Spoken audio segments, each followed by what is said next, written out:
అదే మాదిరిగా నక్సలైట్స్ ఉద్యమంలో కొంతమందిని కోల్పోయాం, బస్ యాక్సిడెంట్లో కోల్పోయాం, యాక్సిడెంట్స్లో కోల్పోయాం. అప్పుడు నాకు అనిపించింది, తెలుగుదేశం పార్టీని నమ్ముకున్న తెలుగుదేశం పార్టీ కుటుంబ సభ్యులు, నా కుటుంబ సభ్యులు అనాథలు కాకూడదనే ఉద్దేశంతోనే ఎన్టీఆర్ మెమోరియల్ స్కూల్ పెట్టి మొట్టమొదటిగా శ్రీకారం చుట్టాం. ఇది కూడా మీరు ఒక్కసారి ఆలోచిస్తే ఒక బాధ ఆవేదనలో పుట్టింది ఎన్టీఆర్ మెమోరియల్ ట్రస్ట్ అని చెప్పి కూడా నేను మీకు తెలియజేస్తున్నా. అప్పటి నుంచి ఇప్పుడు చాలామంది చెప్పారు కాబట్టి నేను డీటెయిల్స్గా పోవడం లేదు.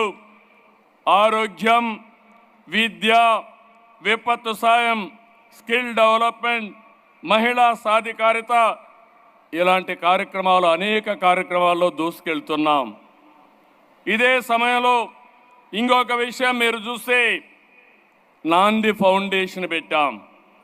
నేను అమెరికాకు పోయి అమెరికాలో ఎన్ఆర్ఐస్ అందరూ కలిసి మేము కూడా రాష్ట్రానికి సేవ చేయాలి, తెలుగు జాతికి సేవ చేయాలి. గవర్నమెంట్లు ఎప్పుడైనా పోయినప్పుడు ఇబ్బందులు వస్తాయి, ఒక మార్గం చూపేయమంటే నాంది ఫౌండేషన్ పెట్టి ఆ రోజు డాక్టర్ రెడ్డీస్ ల్యాబొరేటరీస్ చైర్మన్ని దానికి లీడర్గా పెట్టాం, చైర్మన్గా పెట్టాం. ఆ తర్వాత ఆయన చనిపోయేటప్పుడు అదే పనిగా ఆనంద మహేంద్రకు చెప్పి, ఇది నాకు చంద్రబాబు నాయుడు గారు అప్పచెప్పారు, నేను దీనిని మీకు అప్పచెప్తున్నాను, ఇది దేశ సంపద, భవిష్యత్తులో జాగ్రత్తగా చూసుకోమని ఆ రోజు రెడ్డి గారు ఆనంద మహేంద్రకు అప్పచెప్పారు. ఈరోజు నాందిని మీరు చూస్తే ఒక నేషనల్ ఎన్జిఓగా తయారైంది. బసవ తారకం ఒక బ్రహ్మాండమైన ఇన్స్టిట్యూట్గా తయారైంది. ఒక ఎన్టీఆర్ మెమోరియల్ ట్రస్ట్ ఈరోజు ఈ విధంగా సక్సెస్ అయ్యే పరిస్థితికి వచ్చింది. నేను గర్వపడుతున్న ఇద్దరిని చూసి. బాలకృష్ణ తల్లి పేరుతో వైద్య సేవలు అందిస్తున్నాడు, భువనేశ్వరి తండ్రి పేరుతో ఎన్టీఆర్ మెమోరియల్ ట్రస్ట్ రన్ చేస్తున్నారు. ఆ పుణ్య దంపతులకి దక్కిన ఏకైక గౌరవం ఇది. మరొక్కసారి ఆ పుణ్య దంపతులు తలుచుకోవాల్సిన బాధ్యత మనందరి పైన ఉంది. మంచి మనసుండే మనుషులు మన దగ్గర లేకపోయినా వాళ్ళ ఆశయాలు మన దగ్గర ఉన్నాయి, వాళ్ళ సంకల్పం మన దగ్గర ఉంది. అటు బసవ తారకం క్యాన్సర్ హాస్పిటల్ కానీ, ఇటు ఎన్టీఆర్ మెమోరియల్ ట్రస్ట్ కానీ శాశ్వతంగా ఉంటాయి. తెలుగు జాతి ఉన్నంత వరకు తెలుగు జాతికి పనిచేస్తాయని కూడా విజ్ఞప్తి చేస్తున్నా. ఈరోజు ఒక మంచి కాస్ కోసం ఈ కార్యక్రమాన్ని ఏర్పాటు చేశాం. నేను దానికంటే ఎక్కువ ఆనందపడుతున్నా. ఇన్ని వేల మందిలో సేవాభావాన్ని రగిలించడానికి ఈరోజు ఈ కార్యక్రమం ఉపయోగపడే పరిస్థితి వచ్చింది. సేవాభావం వస్తే అక్కడి నుంచి కార్యక్రమాలు ఆటోమేటిక్గా జరిగే పరిస్థితి వస్తుంది. ఈరోజు యూఫోరియా మ్యూజికల్ నైట్ పెట్టారు. ఎగ్జాక్ట్గా 28 సంవత్సరాలైంది. నాకు ఇప్పటికి కూడా జ్ఞాపకం, 11 సంవత్సరంలో స్వరవేద కార్యక్రమం ఆ రోజు గచ్చిబౌలిలో పెట్టాం. ఆ తర్వాత ఈ కార్యక్రమాన్ని రెండో కార్యక్రమం కింద ఈ కార్యక్రమాన్ని తీసుకున్నారు. ఆ రోజు ఈరోజు మీరు చూస్తే ఒక పక్కన శివమణి అప్పుడు వచ్చాడు, ఈరోజు కూడా వచ్చాడు, చాలా సంతోషం.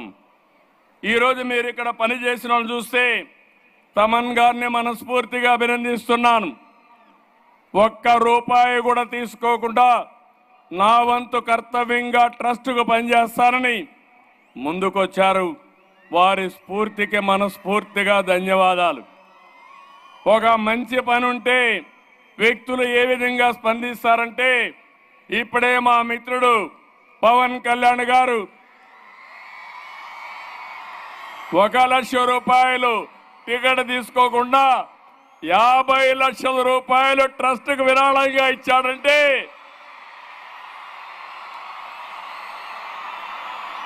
ఒక మంచికి తన వంతు బాధ్యతగా ముందుకొచ్చాడు. ఆయన్ను కూడా మనస్ఫూర్తిగా అభినందిస్తున్నా. నేను ఈరోజు ఇంతకంటే ఎక్కువ మాట్లాడితే కరెక్ట్గా ఉండదు. ఇక్కడ రాజకీయాలు లేవు. 28 సంవత్సరాలుగా ఎన్టీఆర్ మెమోరియల్ ట్రస్ట్కి కానీ దగ్గర 33 సంవత్సరాలు అవుతుంది. హెరిటేజ్కి కానీ పెట్టాను, కానీ కంపెనీ స్థాపించాను, కానీ ఆ తర్వాత ఎక్కడ కూడా ఒక ఫేవర్ జరగకుండా మెరిట్ ప్రకారం మీరే ముందుకు పోవాలని చెప్పాను. మా కుటుంబ సభ్యులు ఆ పని చేసుకుంటున్నారు. దానికి సర్వత్రా చాలా ఆనందంగా ఉంది. ఒక మిస్యూజ్ లేకుండా సమర్థవంతంగా అటు కంపెనీని ఇటు ట్రస్ట్ నడిపిస్తున్నారు. వారిని మనస్ఫూర్తిగా అభినందిస్తూ ఈ సేవాభావం అందరిలో రావాలి. ఇది ఒక్కరి బాధ్యత కాదు, మనందరి బాధ్యత. పిల్లలు మీరు చదువుకున్న తర్వాత, పెద్దవాళ్ళు అయిన తర్వాత, ఉన్నత పదవులకు వచ్చిన తర్వాత తిరిగి మీ బాధ్యత మీరు నెరవేర్చాలి. తిరిగి సమాజానికి మీరు ఇవ్వాలి. ఇక్కడుండే పెద్దవాళ్ళందరినీ కోరుతున్నా, సమాజం వల్ల మనం పైకొచ్చాం. ఈరోజు మనం ఈ స్థాయికి వచ్చాం. ఇంకా సమాజం మనల్ని అడుగుతా ఉంది. పేదరికం ఉంది, ఆరోగ్య సమస్యలు ఉన్నాయి, విద్యా సమస్యలు ఉన్నాయి. ఇది మనందరి బాధ్యతగా తీసుకోవాలి. ఎవరికి తోచిన విధంగా వారు అండదండలు అందించాల్సిందిగా నేను కోరుతున్నా. ఎన్టీఆర్ మెమోరియల్ ట్రస్ట్ ఒక ప్లాట్ఫామ్ మాత్రం. మీరు ఇక్కడే ఇవ్వాలని లేదు. బసవ తారకం కూడా ఒక ప్లాట్ఫామ్ మాత్రమే. కానీ మీరు మాత్రం సేవా కార్యక్రమాల్లో